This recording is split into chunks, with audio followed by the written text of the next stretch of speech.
two mathematicians. I'm here today to show you one of our lessons in numeracy for this week, April 6th to the 9th.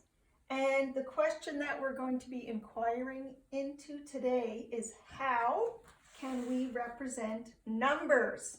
So we're going to start by looking at our big book. I brought it home from the classroom. And in this picture, we're going to look at all the different ways that the number 67 can be represented. So, I know some of these things you guys will already be familiar with from grade 1. There's a tally mark chart. So he has represented the number 67 up there. Every group of tallies is 5, right? So 5, 10, 15, 20, 25, 30. 35, 40, 45, 50, 55, 60, 65, plus 2, 67. Okay, that's why we're spending so much time working on skip counting. Skip counting is going to be really important as we go through this numeracy unit.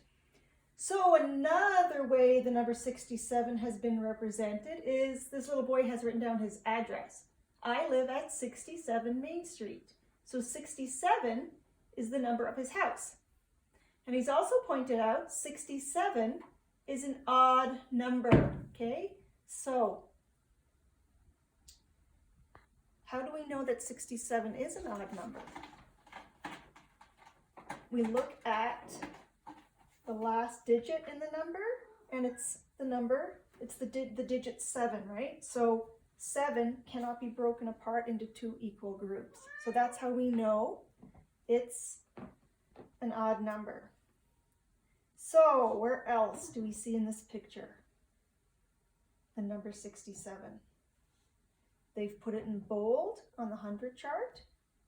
It also is showing right here that it is I guess it's like a highway exit number. It says Main Street 67. And we see right here, oh, he's got a price tag for something that was 67 cents. So the number is being used to tell us how much something cost. Here, the number 67 is on this man's shirt, so it looks like he's in a race. So he has a number on his back so they can identify him, number 67. Okay, also, there is firefighter. You often see these, they have the number of the fire station on top of their hats. So it says Fire Department 67. So those are some of the ways that we can see, I guess, the number 67 in the world around us, okay? So what your task is going to be is to be choosing a number and then representing it in 2 different ways. So I want to do an example first so you can see how we can break this number 67 down. One of the things that we're going to be using a lot is which I know you're already familiar with, is the 10 frames, okay? So I've got some 10 frames here, and together we're going to figure out how we can represent 67 on these 10 frames. So I also have some black beads. I'm improvising from what I can find around the house, and you're going to count with me. So I've got 1, 2, 3, 4, 5, 6, 7, 8, 9, 10, 11, 12, 13, 14, 15, 16, 17, 18,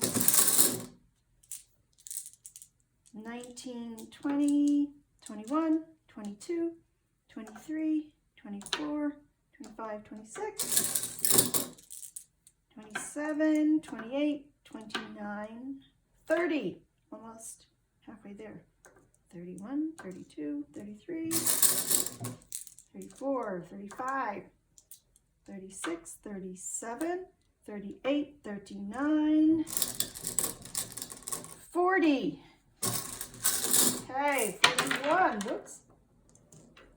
42, 43, 44, 45, 46, 47, 48, 49, and 50.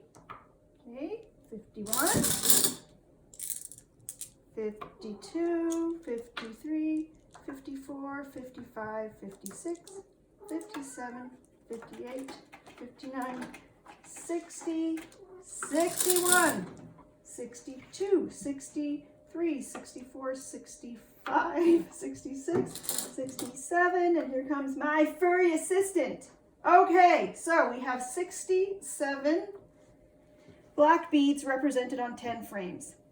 So let's practice some skip counting while we're here, okay? So 10, 20, 30, 40, 50, 60, and 61, 62, 63, 64, 65, 66, 67.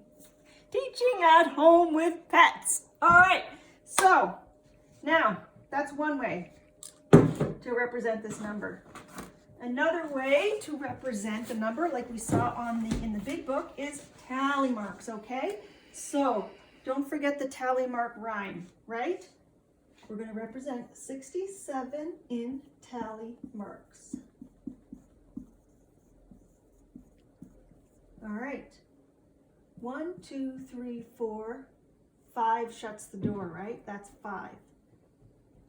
Okay, 1, 2, 3, 4, 5. 2, 3, 4.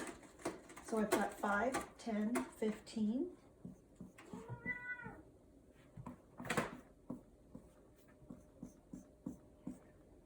5, 10, 15, 20, 25, 30. Just about halfway there. This is a big number.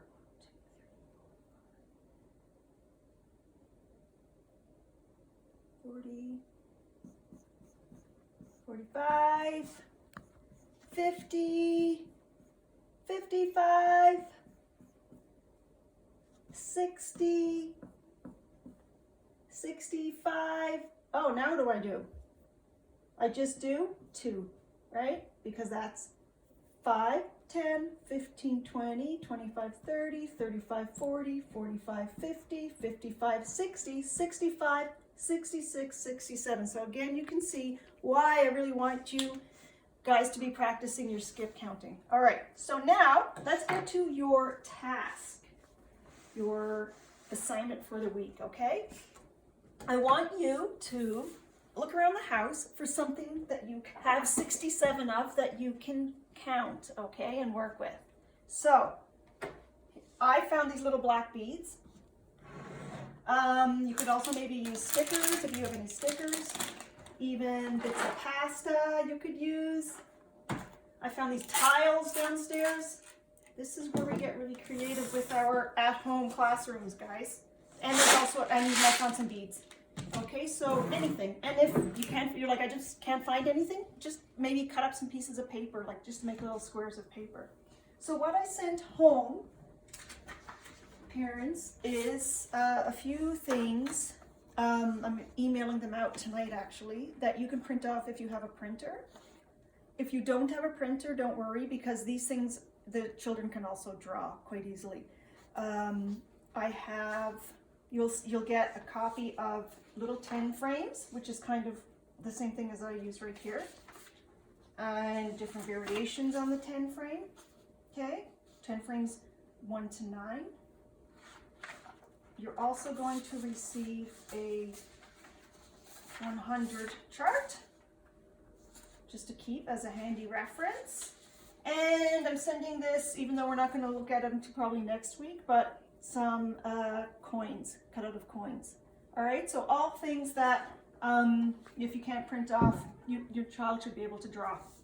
Okay, so I want to give you an example of what your actual assignment is going to look like. All of these instructions are going to be posted in Google Classroom. So I just wanted to show you kind of a hands-on way of doing it. So I chose to use some heart stickers that I found, okay? Maybe do like a, okay? You are going to choose a number, any kind of a number that you want, between 1 to 100, okay? I chose 24 because I have 24 beautiful students. I want you to make sure you write your name. Then you're going to write whether or not the number is even or odd. So 24 is even. How do I know? Because 4 is a number, there's 4 hearts, that I can break into 2 even groups, right? 2 there, 2 there, it's even. Okay, so I counted out my 24 heart stickers, and I took the 10 frame printout that hopefully you'll be able to print out, or again, like I said, your child can draw it, and I cut out 2, 4, 10, 20, and then I didn't need a full 10 frame to represent the number 4, because that's 10, 20. Now I need 4 more. So I went to the other sheet and found a 4, and I cut it out and I glued it on, okay? So I want you to figure out how your number would be represented in 10 frames. And I also want you to figure out how it would be represented in tally marks. And I left that blank so we could practice it again together. So we're going to figure out 24.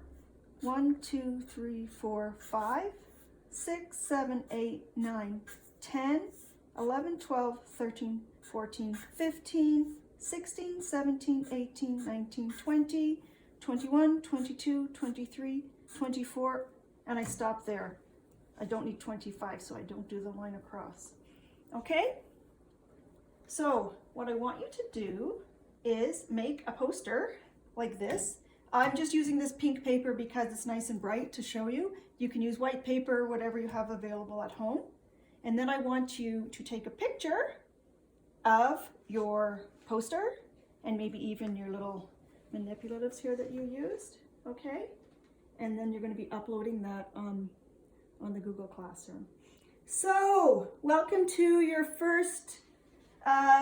next unit in math, numeracy. We're going to be moving on to addition and subtraction with numbers that go up to 100.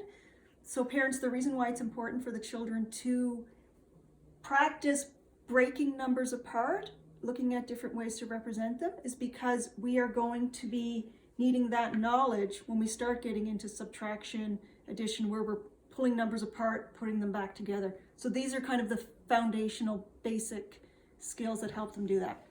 So thank you for watching. If you have any questions, please email me. Bye for now.